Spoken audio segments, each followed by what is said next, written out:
Hi, this is Kristy Moore. I've been selling real estate for 12 years. Our team of highly trained professionals, along with our marketing plan, has sold over 700 homes all over the DC market. And this is how we do it. Hi, this is Kristy, and today I want to talk about how to hire your first executive assistant.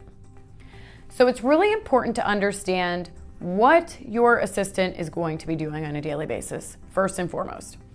The reason is because you want to make sure that you know what type of person you're looking for. So for instance, if you're looking for somebody who's going to assist you in your sales, then you need to be looking for a different personality than somebody who's going to be assisting you in your paperwork.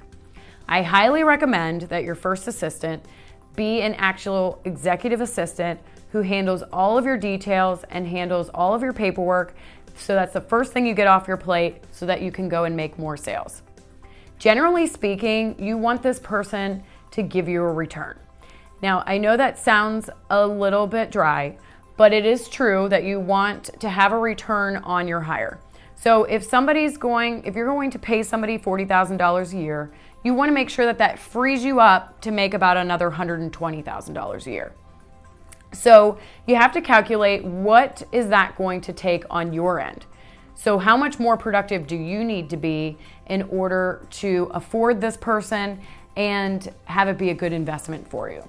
So you can't hire a personal assistant to just give you some more freedom. However, it's definitely going to affect your bottom line if you do that.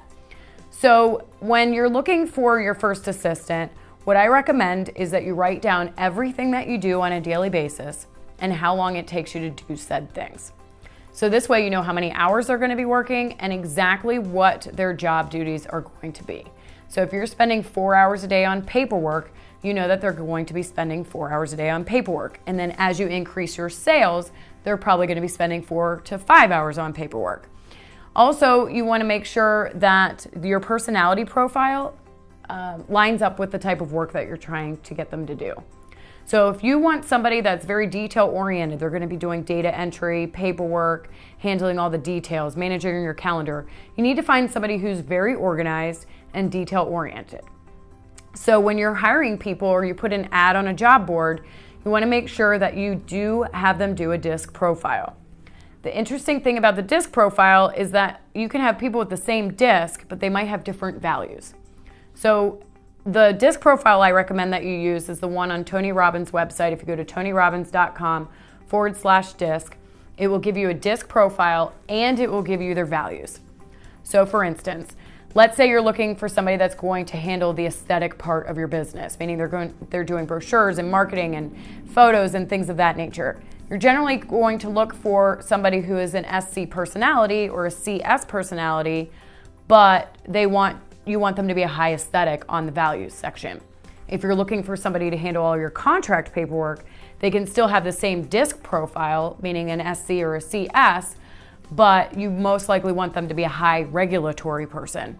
So that means that they're more looking for you to be compliant and follow the law and things of that nature. That's really important when it comes to contract paperwork. The next thing you want to make sure is that you have enough money in your bank account to be able to afford your executive assistant. So I generally recommend that you have at least 3 months of their salary set aside to completely burn. Meaning if this hire doesn't work out, it's not going to hurt you financially. You'll still be okay. Because sometimes hires don't work out, especially if it's your first hire. A lot of them don't work out because you don't know what you're doing as far as hiring. You don't know how to train them. A lot of times people just throw things at them and expect them to know what they're doing. So a lot of times the first hire doesn't work out. But if you DISC them, you interview them, and they do seem to be a good fit, then when you do have them come on board, it's important to meet with them on a daily basis. Have time set aside every single day to train them on what they need to do, check in to make sure they're doing it correctly, and to hold their hand throughout the process to make sure that once you do start throwing things at them, they're doing it correctly. Thank you for watching my video. If you have any other questions, feel free to call, text, or email me.